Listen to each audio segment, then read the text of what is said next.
بسم اللہ الرحمن الرحیم نحمده ونصلی ونسلم علی رسوله الکریم اما بعد یا ایہا الذین آمنوا ادخلوا فی السلم کافۃ ولا تتبعوا خطوات الشیطان انہ لکم عدو مبین۔ وعن ابی ہریرہ رضی اللہ عنہ قال قال رسول اللہ صلی اللہ علیہ وسلم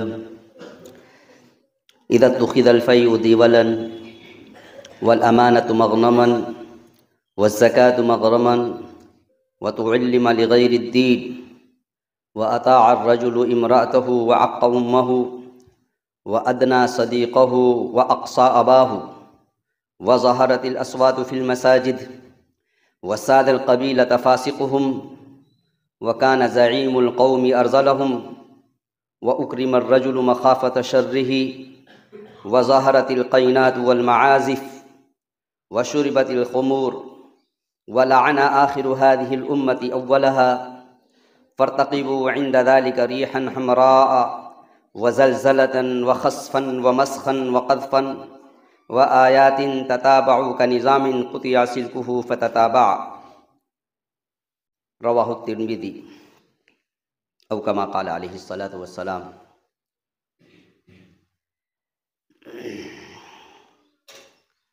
معزز علماء اکرام اور حاضرین جلسہ، ابھی میں نے آپ حضرات کے سامنے قرآن کریم کی ایک آیت اور رسول پاک علیہ الصلاۃ والسلام کی ایک حدیث پڑھنے کا شرف حاصل کیا ہے۔ میں کوشش کروں گا کہ اسی کی روشنی میں آپ کے سامنے کچھ بات کر سکوں۔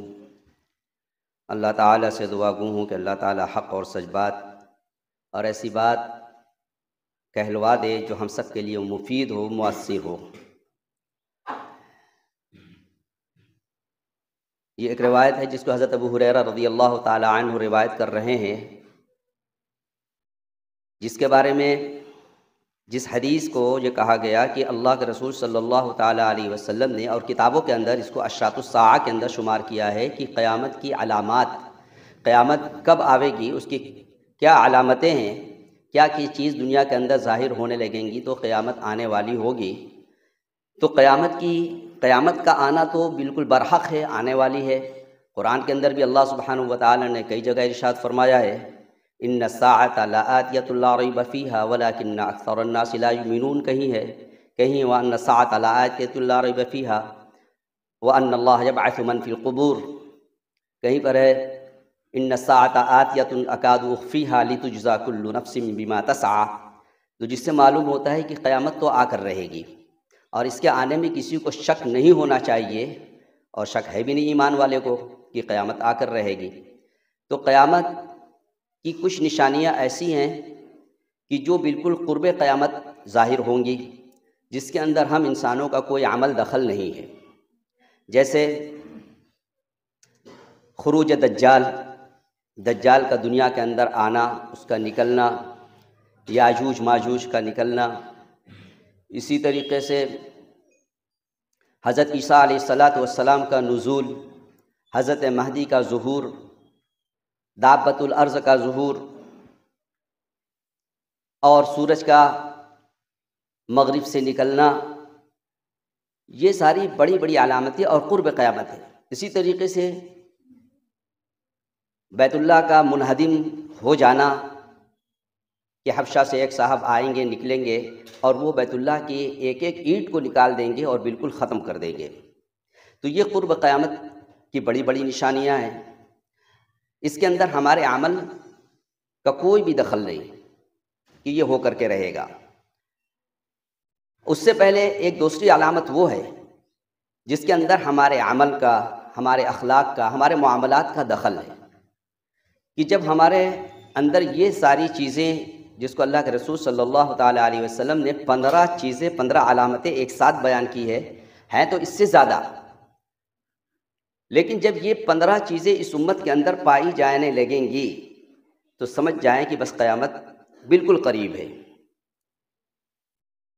اور 15 چیزیں ایسی ہیں کہ جن سے بچنا ہر حال میں ہم سب کے لیے ضروری ہے. یعنی یہ وہ سارے اعمال وہ ہیں جو حرام ہیں،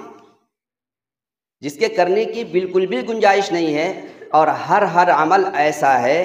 کہ اگر ان 15 میں سے ایک بھی کسی کے اندر پایا جائے تو یہ موجب عذاب ہے، اللہ کے عذاب کو دعوت دینے والی چیز ہوگی.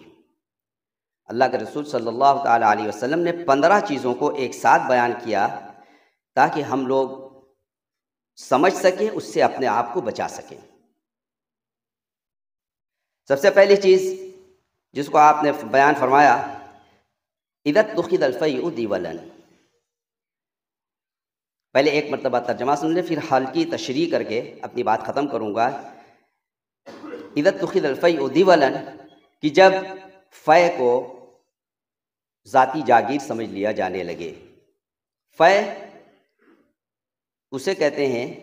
کہ جب دشمن سے مقابلہ ہو اور مقابلے کی نوبت بھی نہ آئے اور وہ اپنے ساز و سامان، مال دولت سب چھوڑ کر چلا جائے اور بغیر لڑائی کے مسلمانوں کو وہ مال حاصل ہو جائے،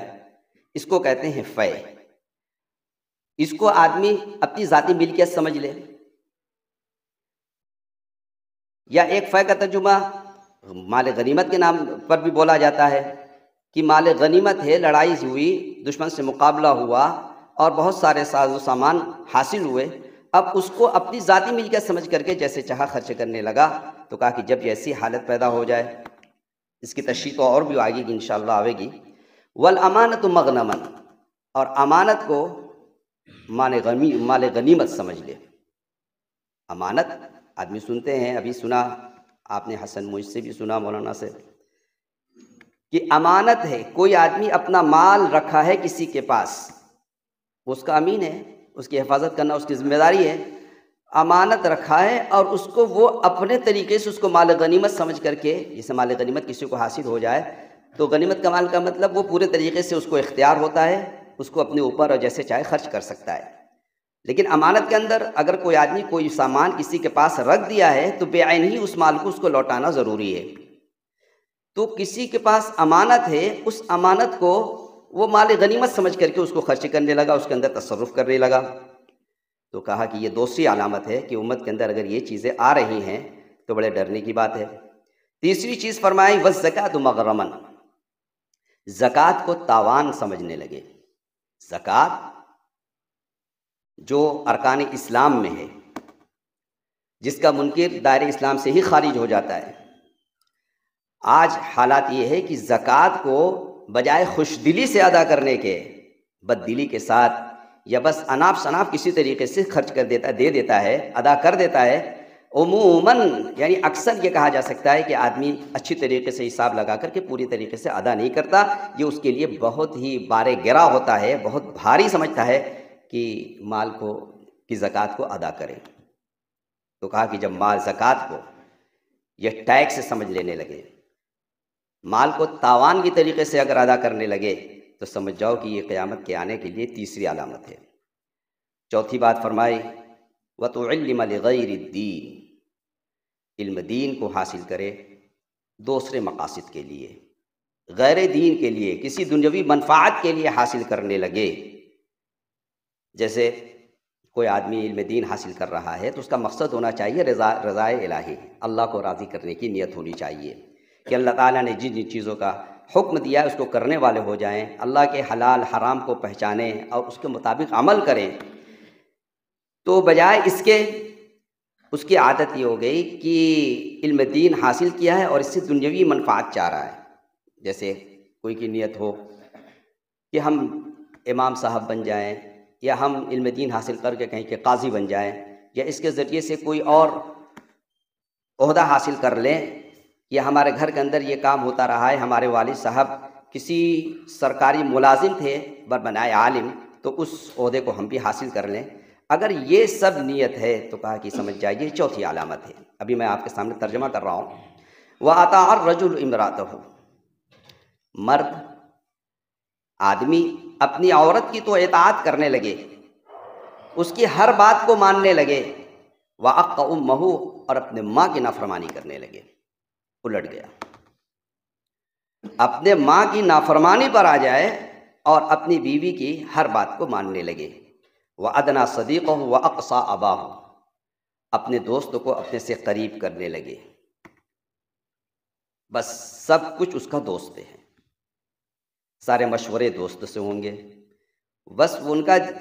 جگری دوست ہو گیا، ہر وقت کا اٹھنا بیٹھنا، اور مشیر خاص وہی ہو گیا۔ تو دوست کو اپنے سے قریب کر لے اور اپنے والد کو اپنے سے دور کر دے۔ وظہرت الاصوات فی المساجد، اور مسجدوں کے اندر زور زور سے باتیں کی جانے لگے، زور زور سے باتیں ہو رہی ہیں مسجد کے اندر، آوازیں بلند ہو جائیں۔ مسجد اللہ کا گھر ہے، اس کا احترام چاہیے، اس کے اندر سکون وقار سے رہنا چاہیے، بجائے اس کے کہ مسجد کے اندر شور ہونے لگے۔ کوئی بچہ کوئی ہلکی سی غلطی کر دے تو اس کو سمجھانے کے لیے اتنی زور سے بولا جاتا ہے، اتنی زور سے اس کو ڈانٹا جاتا ہے کہ بچے کی آواز اس سے کہیں دھیمی ہوتی ہے، تو یہ علامت قیامت ہے۔ اسی طریقے سے فرمایا وساد القبیلۃ فاسقہم، قبیلے کا کی جو سرداری کر رہا ہو، جو سردار ہو، تو بجائے نیک دیندار آدمی کے اس قوم کا فاسق اور فاجر گناہگار انسان بن جائے۔ اور فرمایا وکان زعیم القوم ارذلہم، اور قوم کا لیڈر، قوم کا نیتا اور ان کا سردار ان میں کا سب سے کمینہ اور سب سے ذلیل انسان ہو جائے۔ پھر فرمایا وَأُكْرِمَ الرَّجُلُ مَخَافَةَ شَرِّهِ، اور آدمی کی عزت اور اکرام اس لیے کیا جائے تاکہ اس کے شر سے بچا جا سکے، یعنی اس کے شر، اس کی شرارت سے کی ڈر کی وجہ سے اس کا اکرام اور اس کی عزت کی جائے۔ اس آدمی کی عزت اس کے علم، اس کے تقویٰ کی بنا پر نہ ہو، بلکہ اس کے شر سے ڈر لگ رہا ہے کہ اگر ہم نے اس کی عزت نہیں کی، اس کو چائے نہیں پلائی، اس کا ہم نے اچھے طریقے سے اکرام نہیں کیا تو یہ مجھے نقصان پہنچائے گا۔ وظہرت القینات والمعازف، ناچنے والی عورتیں اور ناچنے کے آلات، گانے بجانے کے آلات، گانے بجانے والیاں، یہ بالکل عام ہو جائے، یعنی اس کا بالکل شیوع ہو جائے، بالکل ایک کامن، ایک عام طریقے سے یہ چیز دستیاب ہو۔ پہلے تو یہ پہلے زمانے میں ایسا ہوتا تھا کہ ناچنے گانے والیوں کو بلایا جاتا تھا، گانے بجانے والے آلات کا انتظام کیا جاتا تھا، وہ بھی کہیں کہیں بڑی بڑی جگہوں میں ہوتے ہیں، لیکن آج تو یہ چیزیں اتنی آسانی سے دستیاب ہیں، بلکہ یہ کہا جائے کہ ہر آدمی کے ہاتھ میں یہ چیزیں دستیاب ہیں اور اس کا خوب شیوع ہے، یہ خوب عام ہے، تو یہ قیامت کی علامت۔ پھر فرمایا وشربت الخمور، شراب پی جانے لگے۔ یہ سب اللہ کے نبی صلی اللہ علیہ وسلم نے اشارے میں فرما دیا، شراب پی جانے لگے، اور شراب آج پی جا رہی ہے، نام بدل بدل کر کے، کوئی کسی شیک کے اندر یا کوئی کسی دوسرے کولڈ ڈرنک کے نام سے وہ چیزیں آج مارکیٹ میں دستیاب ہے۔ کچھ لوگ تو جان بوجھ کر کے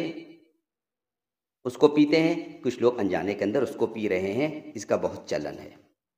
وَلَعَنَ آخِرُ هَٰذِهِ الْأُمَّةِ أَوَّلَهَا، اور اس امت کے بعد والے لوگ، امت کے پہلے والے لوگوں پر لعن طعن کرنے لگے، برا بھلا کہنے لگے۔ یہ 15 علامتیں ہیں کہ جب اس امت کے اندر پائی جانے لگیں، ایک بھی علامت ایسی، کوئی بھی علامت اگر پائی جائے تو وہ تو موجب عذاب ہے ہی، لیکن اگر امت کے اندر یہ 15 کی 15 علامتیں پائی جانے لگے تو فرمایا فَارْتَقِبُوا عِنْدَ ذَلِكَ رِيحًا حَمْرَاءَ، تو انتظار کرو اس وقت سرخ آندھیوں کے چلنے کا، وَزَلْزَلَةً، زلزلے کثرت سے آنے کا، وَخَسْفًا، زمین کے دھس جانے کا، وَمَسْخًا، چہرے کے بدل جانے کا، وَقَذْفًا، اور پتھروں کی بارش کا، وَآيَاتٍ تَتَابَعُ، اور بہت ساری اس طریقے کی نشانیاں ظاہر ہوں گی، یکے بعد دیگرے آتی رہیں گی اور تیزی سے آئیں گی۔ كَنِظَامٍ قُطِعَ سِلْكُهُ فَتَتَابَعَ، جیسے کہ کوئی موتی کا مالا ہو، یا یہ سمجھ جائے کہ تسبیح ہو اور اس تسبیح کی رسی کو کاٹ دیا جائے، اس کے دھاگے کو توڑ دیا جائے، تو اس کے جتنے دانے ہیں سب یکے بعد دیگرے گرتے چلے جائیں گے۔ تو کہا کہ جب یہ ساری علامتیں پائی جائیں گی تو پھر حالات اتنی تیزی سے بگڑیں گے اور اتنی تیزی سے اللہ کی طرف سے عذاب اور حالات بدلیں گے کہ کہ آدمی تصور نہیں کر سکتا۔ یہ اللہ کے نبی صلی اللہ علیہ وسلم نے یہ حدیث بیان کر کے ہم سے یہ چاہتے ہیں کہ ہم اس حدیث کی روشنی میں اپنی زندگی کو گزاریں، خود بھی عمل کریں۔ یعنی یہ عمل ہماری زندگی میں یہ جتنے حرام چیزیں اللہ کے نبی نے بیان کی ہے یہ ہمارے زندگی میں نہیں آنی چاہیے۔ کسی طریقے سے ہم اس پر عامل نہ ہونے پائیں، خود بھی بچیں،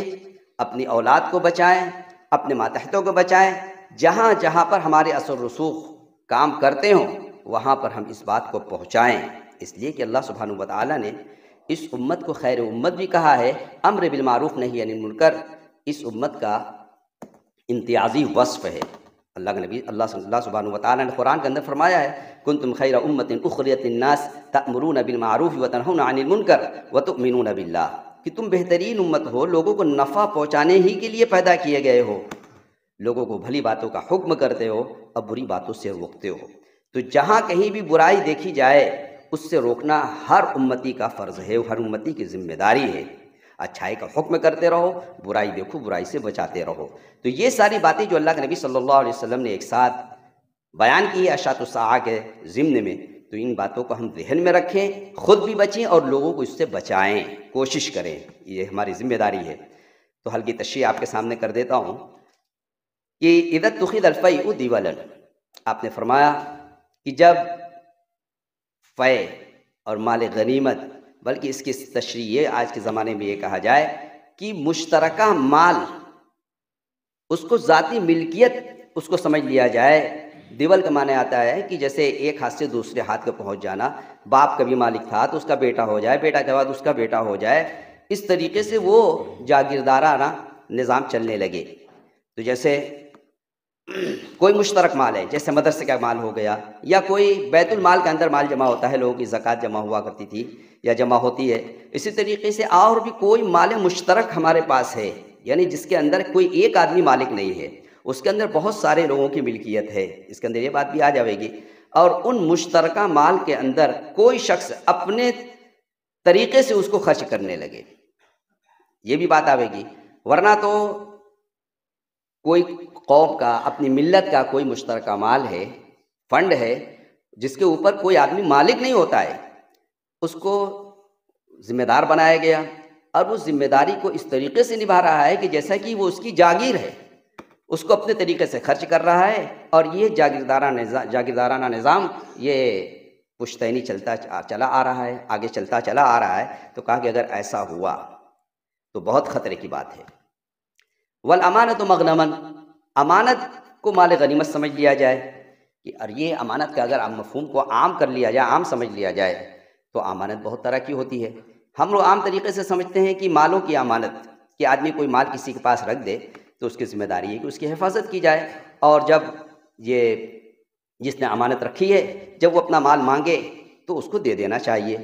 امانت کا ایک مفہوم تو یہ ہوتا ہی ہے۔ امانت کا مفہوم بہت وسیع ہے اور کئی طریقے پر اس کو بیان کیا جا سکتا ہے۔ خود اللہ کے رسول صلی اللہ تعالیٰ علیہ وسلم نے فرمایا ہے انما المجالس بالامانہ، کہ صرف مال ہی کی امانت نہیں ہوتی ہے، امانت تو بات کی بھی ہوتی ہے۔ امانت مجلس کے اندر کوئی بات ہو رہی ہے تو اس کی بھی حفاظت، یہ بھی امانت ہے۔ انما المجالس بالامانہ، کہ مجلس کے اندر کوئی میٹنگ ہو رہی ہے، کوئی خاص بات ہو رہی ہے تو اس کے اندر اس میٹنگ کی کوئی بات باہر نہ جانے پائے، بلکہ جن لوگوں کے بیچ میں یہ بات ہوئی ان تک یہ بات محفوظ رہے اور محدود رہے، یہ بھی امانت ہے۔ جیسے کوئی میٹنگ ہوتی ہے، خاص میٹنگ ہوتی ہے، اب لوگ چاہتے ہیں کہ یہ بات ہماری بس یہیں تک محدود رہے، تو یہ بات آگے نہیں بڑھانا چاہیے، یہ امانت کے اندر خیانت ہے۔ اور مال کی امانت ہم سمجھتے ہیں لیکن اس پر بھی عمل نہیں ہو رہا ہے۔ والامانۃ مغنما، امانت کسی کا مال ہمارے پاس آ گیا تو اب اس کو پوچھنے کی ضرورت محسوس نہیں کرتے، اس کے اندر بغیر پوچھے تصرف کرنے لگتے ہیں، جیسے چاہے خرچ کرتے ہیں، اور یہ چاہتے ہیں اور یہ سمجھتے ہیں کہ بھئی وہ آئے گا تو میں اس کا مال دے دوں گا، یا جو سامان رکھے میں اس کو دے دیا کروں گا۔ اس کے اندر بالکل اس کی اجازت نہیں ہوگی۔ امانت اگر کسی کی ہمارے پاس ہے تو ہم کو بعینی اس کو لوٹانا پڑے گا۔ اس کے اندر تصرف کا اگر حق ہم نے لے لیا ہے تب تو اجازت ہوگی، اور اگر ہمیں تصرف کا حق نہیں لیا ہے، اس سے نہیں پوچھا ہے، نہیں مانگا ہے، تو پھر اس کے اندر خیانت کی بالکل بھی گنجائش نہیں ہے۔ یہ علامات قیامت میں ہے۔ والزکوٰۃ مغرما، زکوٰۃ کے بارے میں بڑی کیا کہا جائے کہ بڑی غفلت ہے۔ اور زکوٰۃ کو آدمی عبادت سمجھ کر جیسے کہ ادا ہی نہیں کرتا ہے، جبکہ ارکان اسلام میں سے ایک رکن عظیم ہے۔ اور جس طریقے سے ہم نماز پڑھتے ہیں ہمیں خوشی محسوس ہوتی ہے، کوئی آدمی حج کرتا ہے اس کو خوشی محسوس ہوتی ہے، یہ ہم دیکھتے ہیں، اور کوئی عبادت کرتا ہے اس کو خوشی محسوس ہوتی ہے اور ہونی بھی چاہیے۔ اسی طریقے سے زکوٰۃ کی ادائیگی کے اوپر بھی اس کو خوشی محسوس ہونی چاہیے کہ اللہ سبحانہ و تعالیٰ نے آج ہمیں اس حیثیت کا بنایا ہے کہ ہم آج اس کے دیے ہوئے مال میں سے زکوٰۃ ہم نکال سکتے ہیں، ہمیں صاحب نصاب بنایا ہے،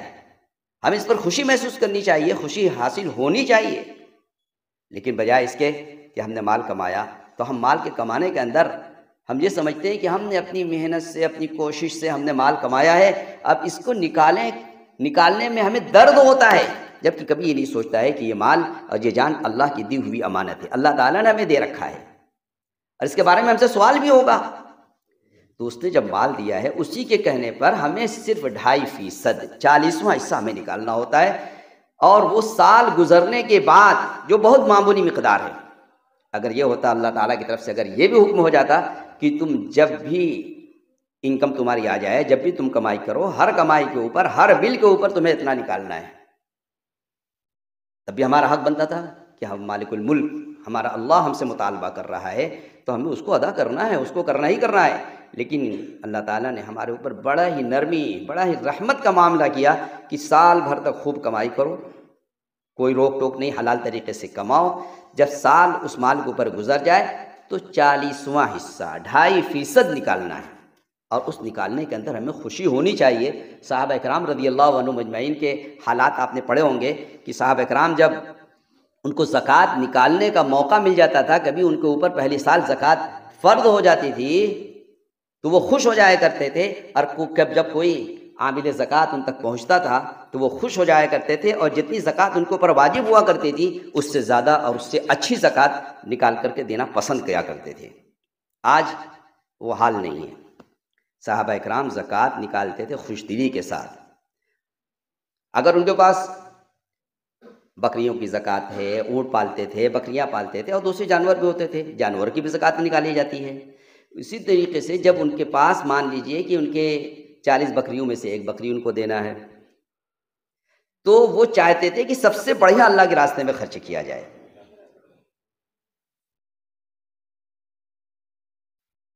تو میرے محترم دوستو بزرگوں، مجھے یہ کہنا ہے کہ جب زکوٰۃ کی ادائیگی یہ ارکان اسلام میں ہے، رکن عظیم ہے، تو جب زکوٰۃ ہمارے اوپر واجب ہو جائے یا زکوٰۃ ہمارے اوپر واجب ہے تو ہمیں خوش دلی کے ساتھ دینا چاہیے، پوری طریقے سے حساب لگا کر کے دینا چاہیے۔ ہم میں سے کسی کے ماتھے پر بل نہیں آنی چاہیے کہ ہمارا اتنا پیسہ نکل رہا ہے، جبکہ زکوٰۃ کی ادائیگی کے اندر آتا اللہ کے رسول صلی اللہ علیہ وسلم نے فرمایا زکوٰۃ نکالو گے تو فائدہ ہمارا ہی ہے۔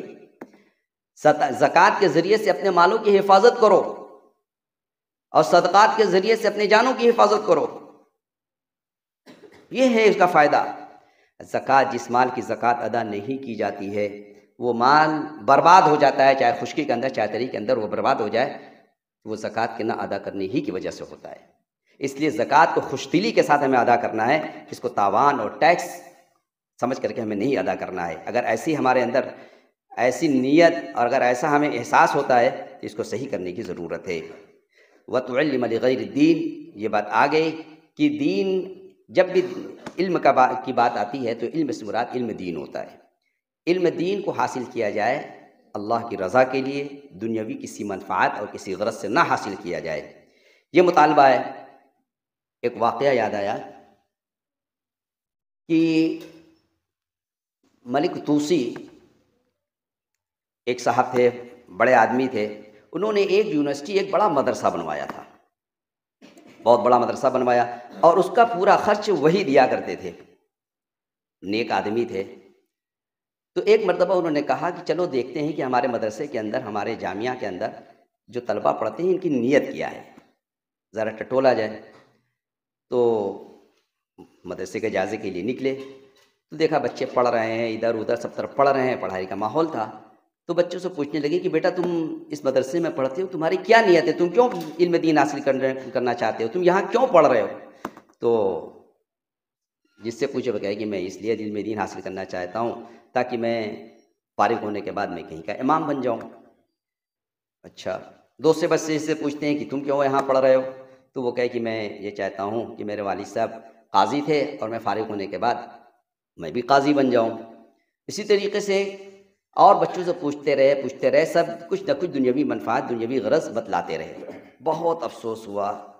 کہ میں نے جس مقصد کے لیے اس مدرسے کو اور اس جامعہ کو میں نے تعمیر کرایا تھا اور اس کو بنوایا تھا، ہماری غرض تو فوت ہو گئی۔ پھر دیکھا کہ ایک کنارے پر ایک بچہ بڑا نحیف سا وہ بیٹھ کر کے پڑھ رہا ہے، خوب اپنی پڑھائی کے اندر مگن ہے، تو کہا چلو اس کا بھی حال چال معلوم کر لیں، یہ کیوں یہاں پر پڑھ رہا ہے۔ تو اس سے پوچھا کہ بیٹا تم کیا کر رہے ہو؟ کہا کہ میں علم دین حاصل کر رہا ہوں۔ کیوں علم دین حاصل کر رہے ہو؟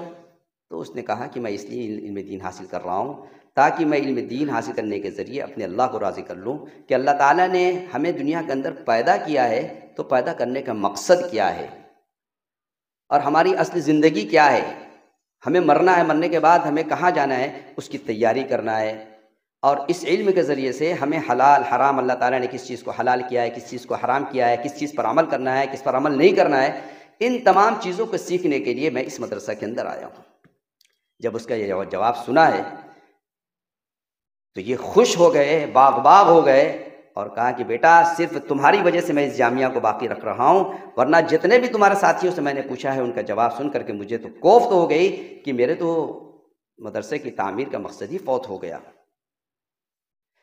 لہٰذا وہ معلوم ہے وہ آدمی کون تھے، وہ شخص، وہ بچہ کون تھا؟ ہم سب ان کا نام سنتے لیکن جانتے نہیں، یہی امام غزالی آگے چل کر بنے ہیں۔ یہ امام غزالی ہیں جن کا جواب یہ تھا، جو بچپن کے اندر ان کی نیت کیا تھی۔ اس لیے خاص طریقے سے طالبہ اور علماء کے لیے کہ ان کی نیت درست ہونی چاہیے کہ ہم علم دین کیوں حاصل کر رہے ہیں۔ باقی اس سے کبھی یہ نہیں کہا جا رہا ہے کہ دنیاوی جو علوم ہیں جن کو ہم علوم کہتے ہیں، ورنہ تو دین کے اندر اس اصطلاح کے اندر اس کو فنون کہا جاتا ہے کہ فن و حرفت ہے، تو اس فن و حرفت کو، اس دنیاوی ڈگری کو اور دنیاوی علوم کو حاصل کرنے کے لیے منع نہیں کیا جاتا ہے، بلکہ ہم تو اس کے داعی ہیں کہ ہم اس کو ضرور حاصل کریں۔ ہمیں وکیل بھی ہونے چاہیے، ہمیں ہر اونچی ڈگری والا آدمی ہونا چاہیے، سی اے بھی ہمارے میں بننا چاہیے، وکیل بھی ہمارے میں بننا چاہیے، پولیس کے بڑے بڑے آفیسر ہمارے میں ہونے چاہیے، اور ہر اونچی پوسٹ کے اوپر ہمارے آدمی جو سرکاری پوسٹ ہو سکتی ہے ہر جگہ ہونے چاہیے۔ اس کو تم داعی ہیں، ہونے چاہیے۔ اس سے کبھی یہ نہ سمجھائے کہ جب علم دین کی بات ہو تو یہ علماء علم دنیا جو ہے اس کے مخالف نہیں ہے۔ وَأَطَاعَ الرَّجُلُ امْرَأَتَهُ، آگے فرمایا کہ مرد اپنی بیوی کی اطاعت کرے اور اپنے امی کو اور اپنی ماں کی نافرمانی کرنے کے اوپر آ جائے، یہ بہت بڑا گناہ ہے۔ یہ نہیں کہا جا رہا ہے کہ بیوی کی صحیح بات ہے تو اس کو مانا جائے، لیکن ہوتا کیا ہے کہ آدمی بیوی کے، ایسا کتنا ہوتا ہے آج کل کے حالات میں تو یہ چیز بہت زیادہ دیکھنے میں آتی ہے کہ اپنی بیوی کی وجہ سے اپنی ماں سے لڑ پڑتا ہے، حتیٰ کہ اس کی بالکل گنجائش نہیں ہے کہ ماں کے مقابلے میں بیوی تو آ ہی نہیں سکتی، جو ماں ہے وہ بیوی کبھی ہو ہی نہیں سکتی۔ ماں کی تو نافرمانی کیا، ماں کے بارے میں آتا ہے کہ اس کو تو ہم اپنی زبان سے ہلکی سی تکلیف بھی نہیں دے سکتے۔ قرآن کے اندر اللہ سبحانہ وتعالی نے فرمایا وَقَضَىٰ رَبُّكَ أَلَّا تَعْبُدُوا إِلَّا إِيَّاهُ وَبِالْوَالِدَيْنِ إِحْسَانًا إِمَّا يَبْلُغَنَّ عِندَكَ الْكِبَرَ أَحَدُهُمَا أَوْ كِلَاهُمَا فَلَا تَقُل لَّهُمَا أُفٍّ وَلَا تَنْهَرْهُمَا وَقُل لَّهُمَا قَوْلًا كَرِيمًا وَاخْفِضْ لَهُمَا جَنَاحَ الذُّلِّ مِنَ الرَّحْمَةِ وَقُل رَّبِّ ارْحَمْهُمَا كَمَا رَبَّيَانِي صَغِيرًا۔ اللہ سبحانہ وتعالی نے یہ حکم دیا ہے، تاکیدی حکم دیا ہے کہ اللہ کے ساتھ کسی کو شریک نہ کرو، یعنی صرف اللہ ہی کی عبادت کرنی ہے، اور والدین کے ساتھ حسن سلوک کرنا ہے۔ دونوں والدین میں سے کوئی ایک یا دونوں کی دونوں بڑھاپے کو پہنچ جائے، یا دونوں میں سے کوئی ایک بڑھاپے کو پہنچ جائے اور ان کی کوئی ایسی ناگوار بات ہمارے کان میں پڑ جائے جو ہمیں پسند نہیں ہے۔ بڑھاپے کی حالت میں ایسا ہوتا ہے کہ بچپنا لوٹ آتا ہے، ایک بات کو بار بار کہی جاتی ہے تو بسا اوقات بچہ جو ہے وہ جھڑک کر بول دیتا ہے کہ کئی بار تو یہ بات پوچھ چکی ہو یا پوچھ چکے ہیں، پھر وہی بات ذرا تلخی کے انداز میں بول دیتا ہے۔ اللہ سبحانہ وتعالی ہمیں منع کر رہا ہے کہ کبھی ان کی ناگوار بات تم کو پہنچ بھی جائے تمہارے کان میں، کبھی اف تک نہ کہنا۔ وَلَا تَقُل لَّهُمَا أُفٍّ وَلَا تَنْهَرْهُمَا، اور ہرگز بھی ان کو نہ جھڑکنا۔ اور ان کے لیے آگے ہے وَخْفِضْ لَهُمَا جَنَاحَ الذُّلِّ مِنَ الرَّحْمَةِ وَقُلْ رَبِّ ارْحَمْهُمَا كَمَا رَبَّيَانِي صَغِيرًا، اور ان کے لیے تو بس ہر وقت اپنے ہاتھ کو اپنے بازو کو جھکا کر کے رکھنا کہ بس ابا اماں سے کہنا کہ بس کیا حکم ہے، جیسے ہی آواز دیں بالکل تیار کہ ہم تو آپ ہی کے لیے بیٹھے ہیں، آپ ہی کے لیے ہم ہیں ہی، اور ان کے لیے ہمیشہ دعا کرنا اللہم ارحمہما کما ربیانی صغیرا، اے اللہ ہمارے والدین کے اوپر رحم فرما جیسا کہ انہوں نے بچپنے کے اندر ہماری پرورش کی۔ تو خیر ہمیں یہ چاہیے کہ اپنے والدین کے ساتھ ان کی نافرمانی نہیں ہونی چاہیے، بلکہ ان کی ہمیشہ ان کی خدمت کرنی ہے، اف تک نہیں کہنا ہے۔ لیکن ہوتا کیا ہے کہ ہم اپنی بیوی کے مرد حضرات جو ہیں بیوی کے چنگل میں آ جاتے ہیں، ان کی اطاعت کرنے لگتے ہیں اور اپنی ماں کی نافرمانی کرنے لگتے ہیں۔ وَأَدْنَىٰ صَدِيقَهُ وَأَقْصَىٰ أَبَاهُ، اپنے دوستوں کو تو اپنے سے قریب کر لیتا ہے کہ ہر وقت دوستوں کی پارٹی ہو رہی ہے، دوستوں کے یہاں آنا جانا ہے، سارے مشورے انہی سے ہونا ہے، جتنے ہیں کاروباری ہو، شادی بیاہ کے ہوں، جیسی بھی ضرورت ہوتی ہے اپنے دوستوں کو اپنا سگا سمجھتا ہے، اپنا جگری دوست سمجھتا ہے، اور اپنے والد کو اپنے سے دور رکھتا ہے، ان کی کوئی اہمیت اس کے نزدیک نہیں ہوتا۔ لیکن میرے محترم دوستو بزرگوں، یہ بات معلوم ہونی چاہیے کہ والدین کی محبت ایک ایسی محبت ہے جس کو کہا جائے کہ سچی محبت اگر کوئی کرنے والا ہے تو ہمارے والدین ہی ہیں۔ اور جتنے بھی دنیا کے اندر جتنے بھی والدین کے علاوہ جتنے لوگ ہیں عموماً اس کے اندر اغراض ہوتے ہیں، عموماً، میں یہ نہیں کہتا ہوں کہ سبھی۔ اس لیے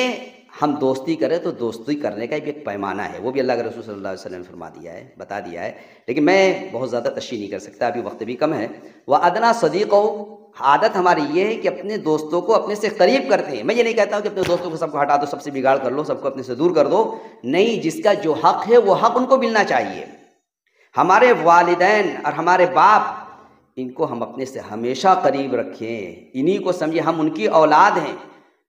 ہمارے والدین ہم کو کیسے جنے ہیں، انہوں نے ہماری کتنی پرورش کی ہے، کبھی اپنی پرورش اور اپنی پیدائش کے اوپر ہم غور کریں گے تو میرے محترم دوست بزرگوں، جو حرکتیں ہم کر رہے ہیں جوانی کے بعد، وہ ہماری حرکتیں ہم کرنے نہیں پائیں گے۔ ذرا سوچے تو، اللہ سبحانہ وتعالیٰ نے قرآن کے اندر کئی جگہ ارشاد فرمایا،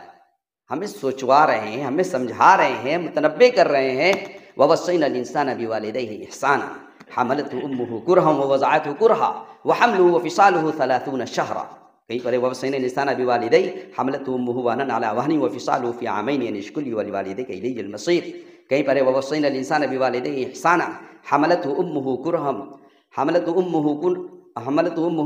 كُرْهًا وَوَضَعَتْهُ كُرْهًا وَحَمْلُهُ وَفِصَالُهُ 30 شهرًا۔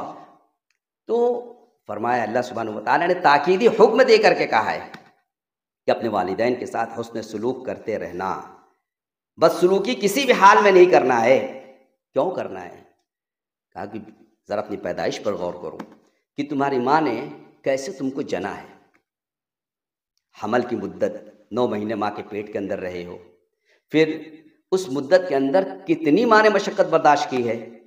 کتنی تکلیفیں سہی ہے، ہم تصور نہیں کر سکتے۔ پھر اسی طریقے سے جننے کی جو تکلیف تھی وہ الگ،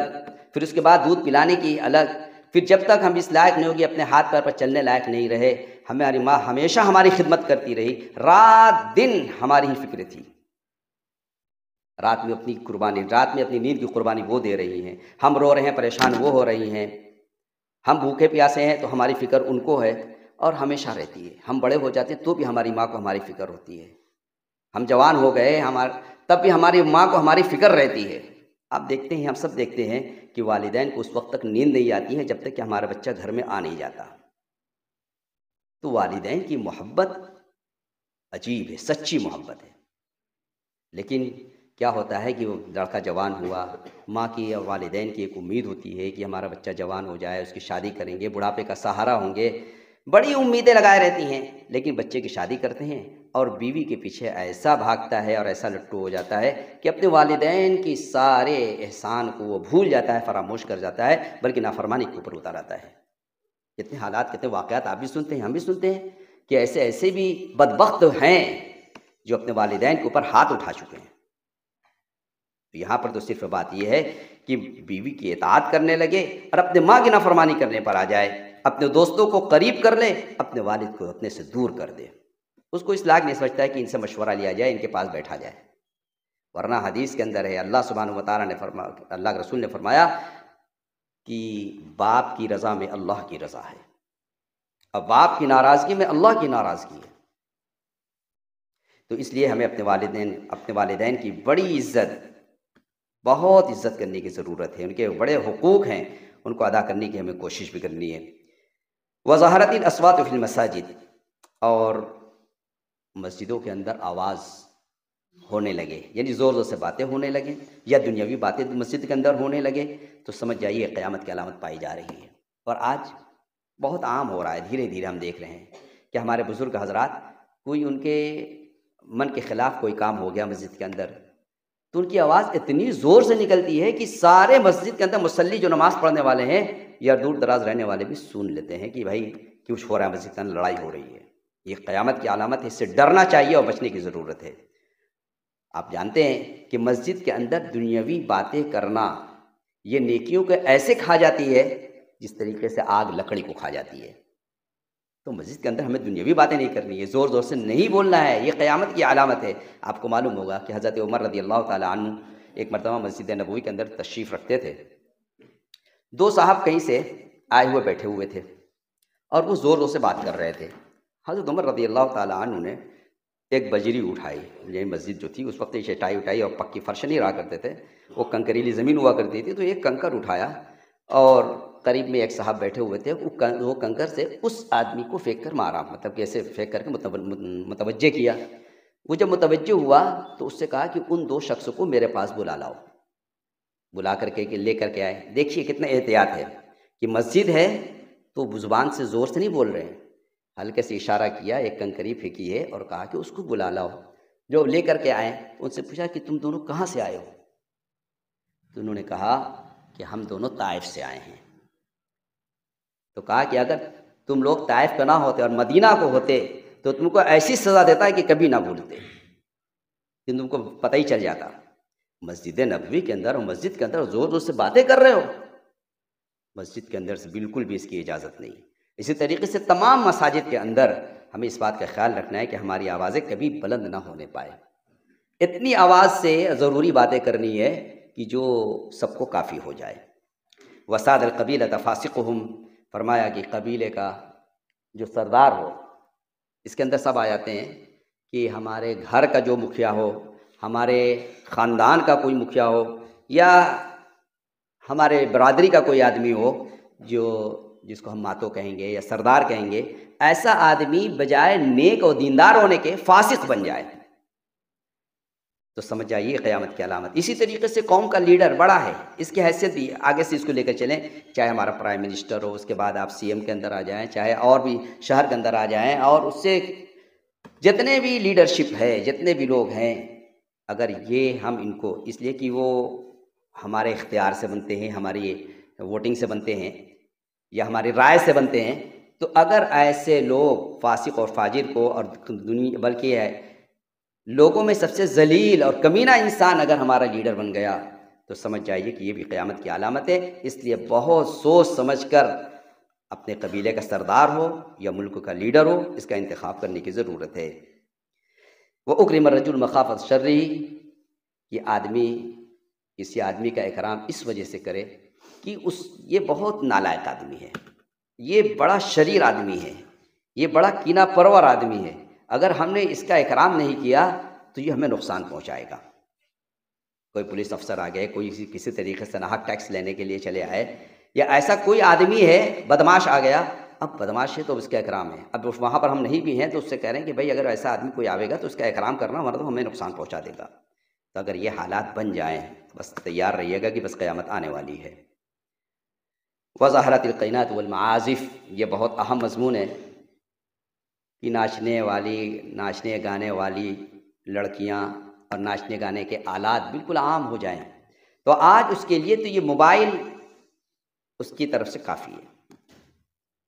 ورنہ تو آج اس کے اوپر اکرام اور اعزاز ہو رہے ہیں۔ بلکہ میں یہ تو کہتا ہوں کہ ہر اسکول کے اندر، بلکہ سرکار کی طرف سے یہ ہدایت ہے کہ اسکول کے نصاب کے اندر اس کو شامل کیا گیا ہے کہ ڈانس کو بالکل ضروری کر دیا گیا ہے۔ اسی طریقے سے ان لوگوں کو جو موسیقی اور دوسرے طبلے گاجے باجے کے اندر وہ پارٹیسپیٹ کرتے ہیں، حصہ لیتے ہیں تو ان کے ایوارڈ سے نوازا جاتا ہے۔ آپ نے دیکھا ہے 26 جنوری کے اندر آپ دیکھتے ہیں ان کو، کبھی کسی کو پدم شری مل رہی ہے، کسی کو اور کوئی ایوارڈ مل رہا ہے، تو اس کا تو بڑا رواج ہے۔ تو میرے محترم دوستو بزرگوں، تو یہ موبائل کا استعمال ہمارا صحیح ہونا چاہیے، یہ غلط استعمال سے ہمیں بچنا ہے، ورنہ تو یہ موبائل کا اگر آدمی کوئی چیز بھی اس کے اندر دیکھتا ہے تو یہ برابر اس کے بعد برائی در برائی نکالتی چلی جاتی ہے۔ آپ دیکھتے ہیں اس سے ہمارے ایمان، ہمارے آنکھ، سب چیز گندی ہوتی ہے، ہمارے ایمان کا جنازہ نکل جاتا ہے۔ اس لیے موبائل کا استعمال کرتے وقت ہمیں خوب سوچنا ہے، اور خاص طریقے سے میں کہتا ہوں کہ جب ہم اگر موبائل کو استعمال کریں گے تو ہماری اولاد کے اوپر اس کا ضرور اثر پڑتا ہے، وہ بھی ضرور استعمال کرے گی، اس لیے کہ جو والدین کرتے ہیں وہی اولاد کرتی ہیں۔ آج ہماری عادت اگر پڑی ہوئی ہے تو ہماری اولاد کی ہی پڑے گی۔ آپ جانتے ہیں موبائل میں کوئی چیز دیکھی جائے تو ہم ایک چیز اچھی بھی دیکھتے ہیں، ایک کوئی پروگرام دیکھ لیا، کوئی بیان بھی سن لیا، تو بھی اس کے بعد ساری سیریز اس کی نکلتی چلی جاتی ہے، اور اس کے بعد اسی میں کہیں کچھ اور نکل جاتا ہے تو اس کو دیکھنا شروع کر دیتے ہیں، تو پھر اس کی ساری چیزیں آنی چلی جاتی ہے۔ اس لیے موبائل کے غلط استعمال سے بالکل ہماری بچنے کی ضرورت ہے۔ شربت الخمور، شراب کو پی جانے لگے، تو اس کو تو ہر آدمی سمجھتا ہے کہ شراب حرام ہے اور تمام برائیوں کی جڑ ہے، ہر طریقے سے آدمی کو اس سے بچنے کی ضرورت ہے۔ وَلَعَنَ آخِرُ هَذِهِ الْأُمَّةِ أَوَّلَهَا، اور ایک بیماری ہم سب میں ہے کہ ہم لوگ یا اس زمانے کے لوگ اپنے پہلے والے لوگ جو دنیا سے جا چکے ہیں ان کی برائی کرنے لگے، ان کو برا بھلا کہنے لگے، یہ بھی قیامت کی علامت ہے۔ ورنہ جو لوگ دنیا سے جا چکے ہیں ان کے بارے میں آتا ہے حسنوا موتاکم، جو تمہارے مردے بھی ہیں جو جا چکے ہیں ان کی ہمیشہ تعریف کرنا۔ کہ جائے کہ صحابہ اکرام کو گالی دینے والے بھی پیدا ہیں، مجتہدین کو گالی دینے والے پیدا ہیں، ان کو برا بھلا کہنے والے پیدا ہو چکے ہیں۔ ہمارے بڑے جو اکابرین ہمارے اسلاف گزر چکے ہیں ان کا برا کہنے والے آج بھی اس دنیا میں، ان کو یہ معلوم نہیں کہ یہ قیامت کی علامت ہے کہ جو جا چکے ہیں ان کی برائی نہیں کرنا ہے، ان کی تو ہمیشہ تعریف ہی کرنی ہے۔ اگر یہ ساری 15 علامتیں کم سے کم، اور پھر اور بھی بہت ساری علامتیں اس کے علاوہ بھی ہیں، لیکن یہاں پر 15 علامتیں اللہ کے نبی صلی اللہ علیہ وسلم نے ایک ساتھ بیان کی ہیں، جس کی ہلکی سی تشریح آپ کے سامنے ہو گئی۔ اس کے بارے میں کہ اگر یہ چیزیں پائی گئی تو پھر سمجھ جاؤ کہ اتنے حالات آئیں گے کہ زمین بھی دھسے گی، سرکاندیاں بھی آئیں گی، زلزلے برابر آئیں گے، اور زمینیں دھسیں گی، چہرے مسخ ہوں گے، پتھروں کی بارشیں ہوں گی، اولا پڑیں گے، اور اس طریقے سے بہت سارے اور بھی چیزیں حالات ہمارے اوپر آئیں گے،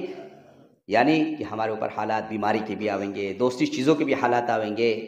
اور یہ حالات یک کے بعد اتنے آئیں گے کہ جیسے کہ موتی کا مالا ہو یا تسبیح ہو، اس کی دھاگوں کو کاٹ دیا جائے تو یک کے بعد دیگرے کر کے سارے دانے گرتے چلے جاتے ہیں، تو ایسے ہی حالات آنے شروع ہو جائیں گے۔ اللہ تعالی ہم سب کی حفاظت فرمائے اور ان تمام چیزوں سے ہم سب کو بچنے کی اور تمام لوگوں کو بچانے کی توفیق عطا فرمائے۔ وآخر دعوانا ان الحمد للہ رب العالمین۔